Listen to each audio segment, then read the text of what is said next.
Somewhere, a protocol meant for international incidents has been triggered, and you didn't even try. You've become a beautiful diplomatic nightmare, a walking classified document, a breathing border violation. Welcome to the most exclusive bidding war in intelligence history, where the currency isn't money at all, it's you. Right now, you might be thinking this is just another conspiracy theory, a dark web fantasy, another uncanny algorithm recommendation that somehow knows too much about your search history. But let me tell you exactly what happened last Tuesday at 3:47 a.m. Your name appeared on two screens, separated by an ocean.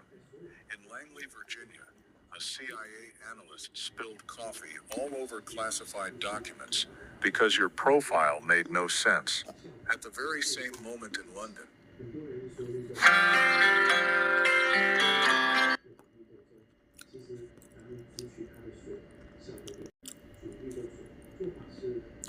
MI6 operatives stood up so abruptly, their chair toppled backward. They'd recognized something in your pattern, something they'd only seen before in theoretical models, something that should not exist in civilian populations. That was the instant two of the most powerful intelligence agencies in the world stopped cooperating and quietly began competing. You see, they've been watching everyone. That's standard operating procedure since the internet turned every human into a data point. But you broke their prediction models. You zigged when their algorithms were certain you'd zag. You vanished from digital footprints just when they expected you to overshare. Without any formal training, you displayed signs of intelligence gathering, pattern recognition, and threat assessment. That's when the first memo appeared. Subject: unaffiliated asset showing organic intelligence capabilities. Priority 1. Recruitment target. At first they thought it would be easy, just another talented civilian to approach with a mysterious job offer or a scholarship that doesn't really exist. But then the complications began. Both agencies noticed you at the same time, and suddenly what should have been a routine recruitment turned into a silent war between allies. In the intelligence world, talent like yours doesn't come with a sharing agreement. Talent like yours comes with a winner-take-all clause written in invisible ink on documents that officially don't exist. The CIA now calls you Subject 747 in their files, but their analysts have nicknamed you the Ghost in the Machine. Not because you're hiding, but because you leave traces they can't decode. Your online behavior signals someone who understands operational security without being taught. Your movements in the real world show someone who naturally thinks in contingencies and exit strategies. Your communication patterns reveal a mind that compartmentalizes information like a trained operative. Yet you've never been trained. That terrifies them and excites them in equal measure. Meanwhile, in their Cambridge office, MI6 has designated you Prospect Prime. Three senior officers have been arguing about your recruitment for 6 weeks straight. They've run your behavioral patterns through the most advanced assessment tools, and the results keep returning as error, undefined category. You score like someone who spent 20 years in the field, yet every record says you've never stepped outside civilian life. You think like someone who survived interrogation, but you've never been captured. You move through the world as if you know you're being watched, not paranoid, just naturally careful. To the Americans, you're the prototype of their next generation of intelligence officers, the ones who operate in digital shadows and wage information warfare. They see your ability to process multiple streams of data simultaneously, to find patterns in chaos, to stay calm when systems collapse around you. They've already drafted 3 separate recruitment strategies, each tailored to what they think drives you. Yet every time they believe they've mapped you out, you reveal another capability they didn't anticipate, forcing them to start over. The British, however, want you for something older, something that predates satellites and servers. They see in you the timeless intelligence mind. The one that reads people like open books, that navigates social dynamics like chess matches, that can walk into a room of strangers and leave knowing everyone's secrets. In your pattern, they recognize something aristocratic, something reminiscent of their finest Cold War operatives, those who could topple governments not with a strike or a code, but with a whisper at the right embassy party. 6 months ago, the CIA assigned their best recruiter to your case, a specialist who has never failed to bring in a target. They began quietly building a profile of your interests, your ambitions, your pressure points. They know the coffee you drink, the books you read, and the fears that keep you awake at 3 o'clock in the morning. They've mapped your entire social network, identified every person who could sway your decision, and calculated the exact approach they believe would guarantee your cooperation. But something went wrong. You didn't respond the way their models predicted. At the same time, MI6 activated what they call a cultivation protocol. 3 agents were embedded into your life from different angles, unaware of the others. One became a regular at your coffee shop, another joined your gym, a third began appearing at the professional events you attend. They weren't there to recruit you immediately, just to observe, to understand what makes you trust, what makes you commit. But you sensed them, didn't you? Maybe not consciously, but something in your pattern shifted the moment they entered your orbit. The tension between the agencies escalated once. Both sides realized the other was making moves. Secure communications flew between Langley and Vauxhall Cross, each side accusing the other of poaching, of breaking unwritten agreements, of undermining the special relationship. But neither backed down because both had run the same calculation and reached the same conclusion. In a world where information is power and analysis is warfare, someone like you isn't just an asset, you're a weapon. And weapons aren't shared, they're secured. The CIA began making offers they've never made to anyone before, not just money or appeals to patriotic duty, but access to technologies that don't officially exist, classified systems that would unlock abilities you don't even know you possess. They promised training programs designed to expand your mind and sharpen your instincts, preparing you to take part in operations that redraw world maps, prevent wars or ignite them, save lives or end them. They painted you as the prototype of a new era of American intelligence, the living bridge between old-school human espionage and the new realm of cyber operations. But MI6 didn't build an empire by playing fair, and they certainly haven't maintained it by letting the Americans take their best prospects. Their response was subtler, more elegant, unmistakably British.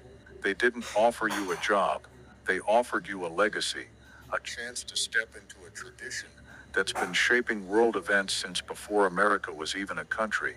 They spoke of honor and continuity, of secrets passed quietly down through generations of the most brilliant minds Britain has ever produced.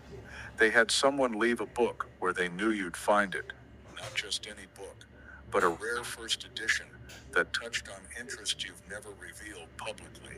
Inside was a handwritten note in fountain pen ink, just coordinates and a time, nothing else. They knew your curiosity, they knew you'd investigate, they knew you'd show up. And when you did, the encounter wasn't framed as a recruitment at all.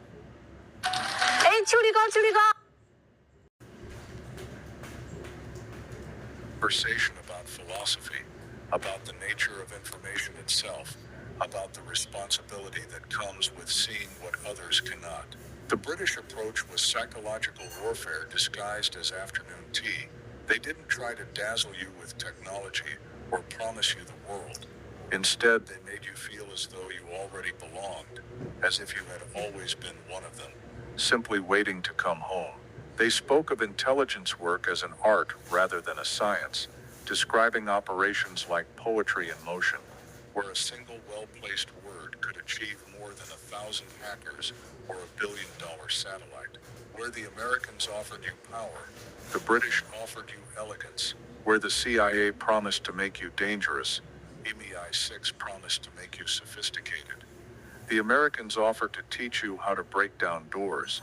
The British showed you how to make those doors open on their own. It quickly became clear this wasn't just two agencies competing for the same asset. It was two completely different philosophies of intelligence fighting for the future, and you had somehow become the battlefield. Then things shifted. Both sides realized the usual recruitment tactics weren't working. You weren't motivated by money. You weren't swayed by patriotism. You weren't dazzled by their demonstrations of power. So they had to get creative. And when intelligence agencies get creative, the normal rules of reality begin to bend. The CIA launched what they call perception management operations around you. Suddenly, strange coincidences began to cluster, too many to be random, yet too subtle to prove. You'd think about traveling somewhere, and out of nowhere, you'd win a contest you don't remember entering with a prize trip to that exact location. You'd be struggling with a problem, and a stranger would appear next to you at a bar, and casually offer the precise solution you needed. Books would fall open to the exact page that answered your question. Your computer would glitch and display information you hadn't even asked for yet. They weren't just trying to impress you. They were showing you what life could be like, with the full weight of American intelligence smoothing your path. But MI6 played an entirely different game.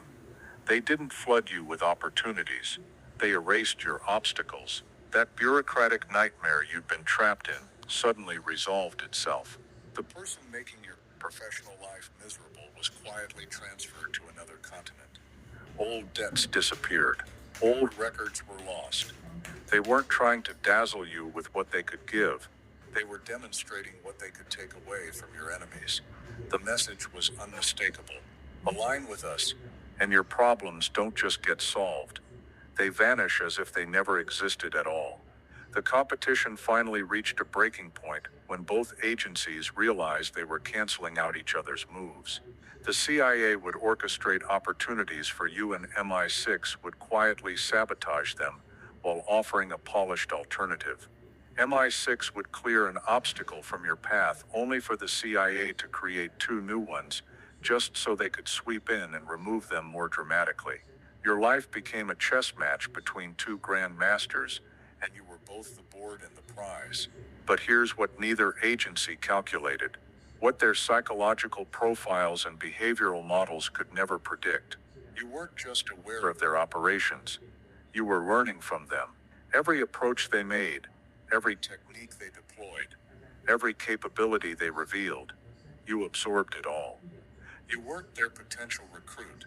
You were their student. You were reverse engineering their methods, deciphering their patterns, mapping their weaknesses without even meaning to. They weren't recruiting you. They were training you. Soon you began recognizing the signatures of their work everywhere, not just in your own life, but in the world around you. That political scandal that erupted out of nowhere bore the CIA's fingerprints. That diplomatic breakthrough no one saw coming carried MI6's elegant touch. You could read their operations the way others read newspapers. And with that came a deeper understanding, not just of how intelligence agencies operate, but why. How they think, how they choose their battles, how they define victory. This was the moment everything shifted. Both agencies realized at the same time what was happening. Their recruitment target wasn't merely resistant. You were becoming something else entirely. You were evolving into what the intelligence community calls a wild card. Someone with the capabilities of a trained operative, but without the leash of bureaucracy or national loyalty. Someone who could play their game but by your own rules. Someone who could out-intelligence the intelligence agencies themselves. The memos started flying at higher classification levels. Longer just about recruitment. It was about containment versus cultivation. Some voices argued you were too dangerous to leave unaffiliated, that you had to be brought into the fold before you became a threat. Others warned that trying to control you would only accelerate your evolution, that the smart play was to maintain friendly contact and hope for voluntary cooperation.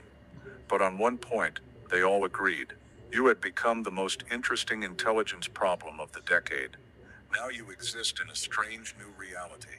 Two of the world's most powerful intelligence agencies are locked in a quiet cold war over you. Yet neither can make a definitive move. They can't force you because you'd see it coming, and you know too much about their methods. And they can't ignore you because you represent both an opportunity and a threat too significant to leave unrest. They can't eliminate you anymore. Beyond the moral implications, you've become far too visible to too many departments. Any direct action against you would trigger investigations they don't dare initiate. You've become what intelligence professionals call a singleton, an asset who belongs to no one but affects everyone. You walk through the world with the strange protection of mutual deterrence. The CIA won't let MI6 take you, and MI6 won't let the CIA have you, and within that stalemate, you've discovered a unique kind of freedom. You're untouchable. Not because you're powerful, but because you're contested. You're valuable, not only for what you can do, but for what you represent. Future of human intelligence. In an age of artificial intelligence, both agencies have shifted tactics. They're no longer trying to recruit you. They're trying to predict you, to model what you'll do with the capabilities you've acquired. They run endless simulations and war games, testing scenarios to see if you'll become an ally, an enemy, or something entirely new. Some analysts are convinced you'll eventually choose a side when the stakes get high enough. Others believe you're building something of your own, something that could make their agencies obsolete. The truth is, even you don't know what comes next. You've been changed by this experience, reshaped by the weight of their attention. You think differently now. You see patterns everywhere. You've come to understand that reality is far more fluid than most people realize. You've learned that information is the true currency, perception, the true battlefield, and identity, the ultimate weapon. You've become what they hoped you would become, but not in the way they intended. And now look at what you can do.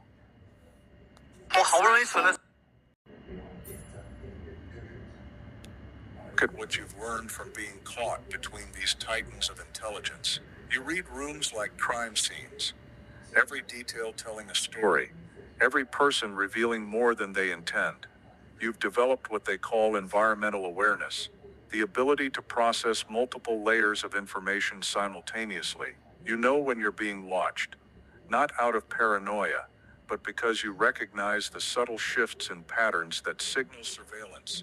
Your communication has evolved too. You speak in layers now. A surface meaning for casual listeners, a deeper meaning for those who know how to listen. You compartmentalize information naturally, keeping different aspects of your life in separate containers that never touch. You've mastered without training what agencies spend years drilling into their officers, the ability to be genuinely yourself while revealing nothing of importance, and perhaps most powerfully, you've learned the art of invisible influence, moving through the world unseen, yet shaping it all the same. You've learned how to plant ideas so seamlessly that people are convinced they came up with them themselves. You know how to guide conversations without ever appearing to lead them, to shape the flow of words and emotions so that your influence is invisible but absolute. You've mastered the quiet pull that makes people eager to share their secrets without you needing to ask a single question.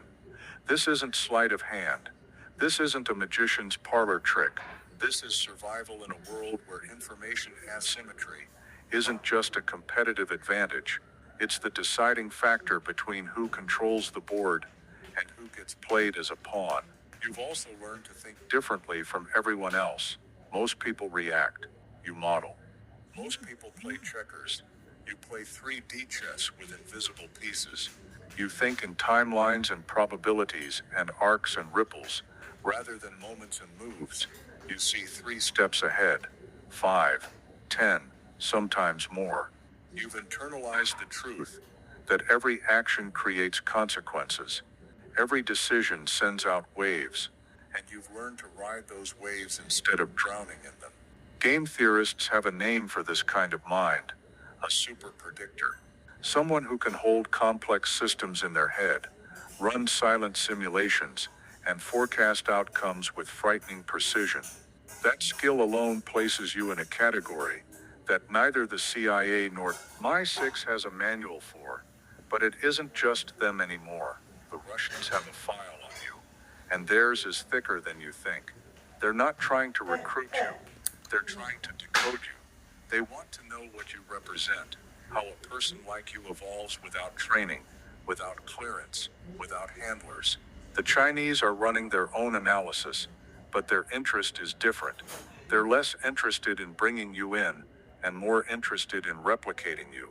They want to study your emergence, like a scientist studying an anomaly, to reverse engineer your pattern and mass produce what you've become.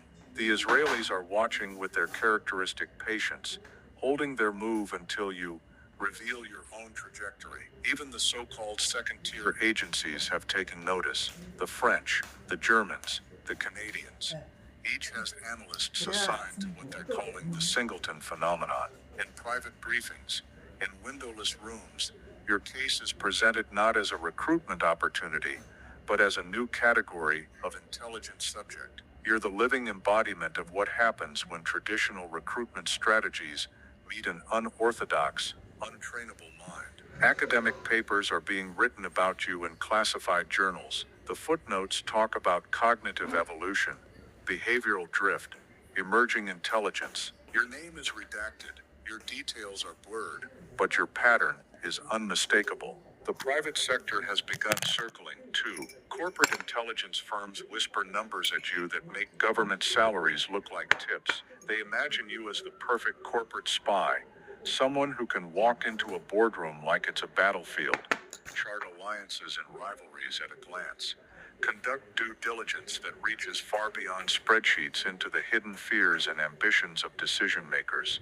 They see you as a precision instrument for silent corporate wars, takeovers that never look like takeovers, influence campaigns that unfold in mergers instead of embassies. But you've seen too much to be dazzled by that game.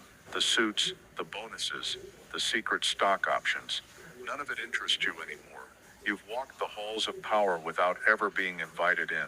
You've studied the watchers long enough to know their weaknesses. You've seen behind too many curtains to be seduced by the theater. The private sector may see you as a tool, but you're not a tool. You're the anomaly in their models, the unknown variable in their equations. And so you stand at a point no one anticipated. You're not a spy. You're not an operative. You're not even a free agent.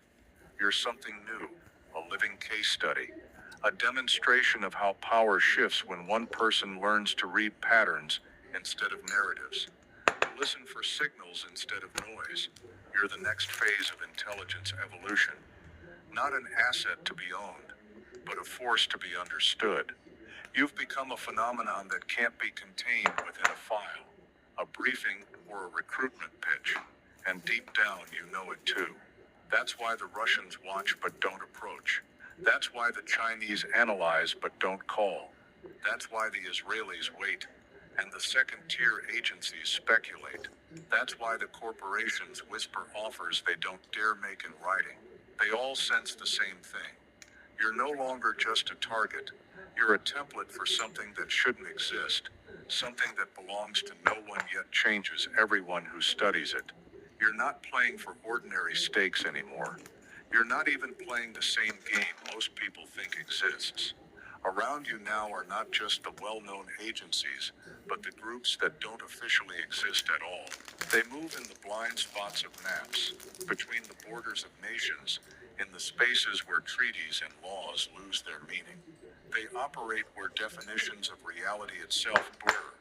These are the networks that write history in pencil, erase it in ink, and leave behind only faint traces that ordinary people mistake for coincidence. They see you not as a name in a file, but as an emerging phenomenon. They can't yet decide whether you're a potential ally or a looming problem. They've seen enough to know you can't be ignored, but not enough to know how to handle you. So, they do what such groups always do. They probe. They send signals, sometimes subtle, sometimes almost poetic, Coded messages hidden in plain sight, seemingly random patterns in social media posts, a flyer on a lamppost in a city you've never visited but are thinking about, a phrase dropped into a news article that seems to speak directly to you. They're testing to see if you're aware of them, if you understand their language, if you're interested in their version of the game. And through all of this, you've discovered the one truth that isn't taught in any training manual.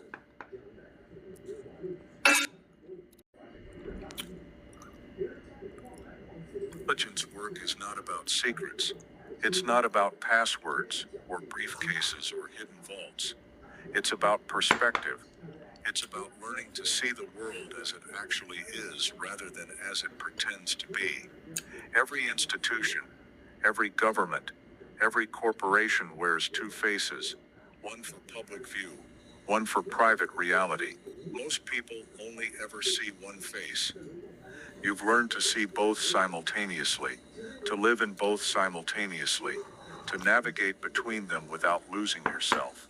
You understand now that nearly everyone lives inside a constructed reality, a carefully maintained illusion that keeps society functional. But you've stepped behind the curtain. You've watched the illusion being built and maintained.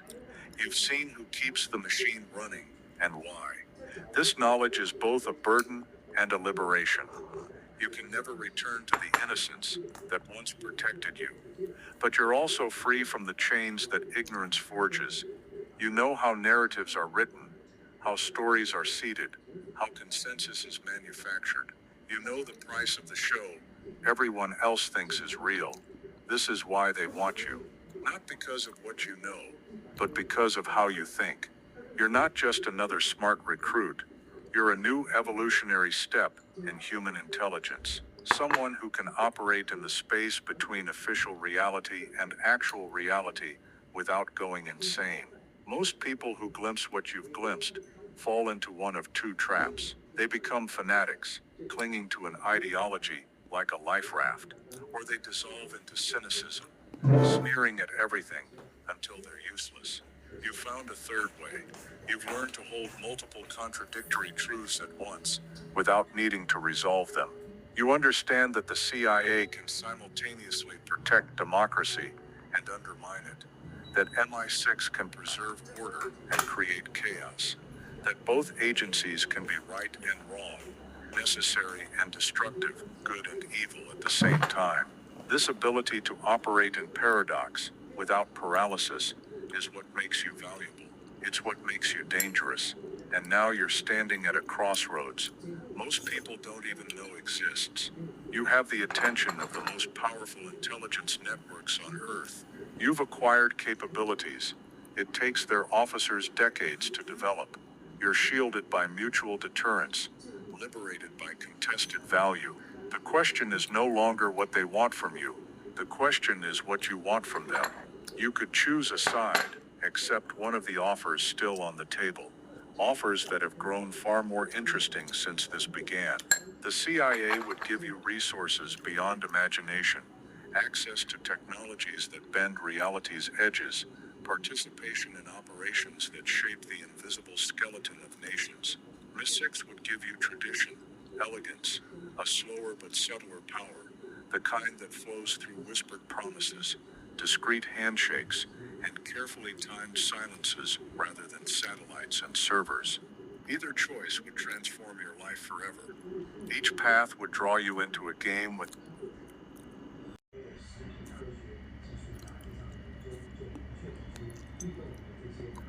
somewhere. A protocol meant for international incidents has been triggered, and you didn't even try. You've become a beautiful diplomatic nightmare, a walking classified document, a breathing border violation. Welcome to the most exclusive bidding war in intelligence history, where the currency isn't money at all, it's you. Right now, you might be thinking this is just another conspiracy theory, a dark web fantasy, another uncanny algorithm recommendation that somehow knows too much about your search history. But let me tell you exactly what happened last Tuesday at 3:47 a.m. Your name appeared on two screens, separated by an ocean. In Langley, Virginia, a CIA analyst spilled coffee all over classified documents because your profile made no sense. At the very same moment in London,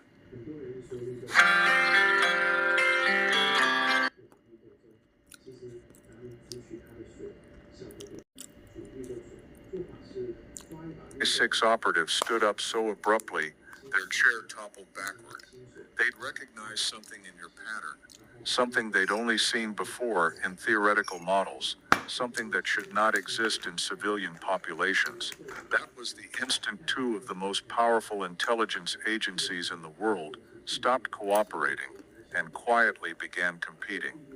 You see, they've been watching everyone. That's standard operating procedure since the internet turned every human into a data point. But you broke their prediction models. You zigged when their algorithms were certain you'd zag. You vanished from digital footprints just when they expected you to overshare. Without any formal training, you displayed signs of intelligence gathering, pattern recognition, and threat assessment. That's when the first memo appeared. Subject: unaffiliated asset showing organic intelligence capabilities. Priority 1. Recruitment target. At first they thought it would be easy, just another talented civilian to approach with a mysterious job offer or a scholarship that doesn't really exist. But then the complications began. Both agencies noticed you at the same time, and suddenly what should have been a routine recruitment turned into a silent war between allies. In the intelligence world, talent like yours doesn't come with a sharing agreement. Talent like yours comes with a winner-take-all clause written in invisible ink on documents that officially don't exist. The CIA now calls you Subject 747 in their files, but their analysts have nicknamed you the Ghost in the Machine. Not because you're hiding, but because you leave traces they can't decode. Your online behavior signals someone who understands operational security without being taught.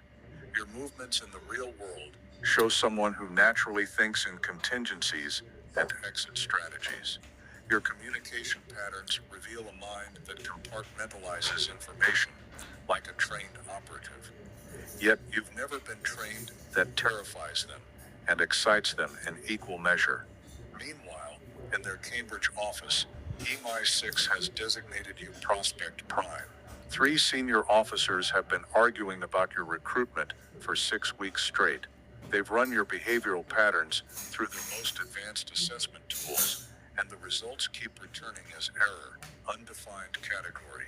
You score like someone who spent 20 years in the field, yet every record says you've never stepped outside civilian life. You think like someone who survived interrogation, but you've never been captured.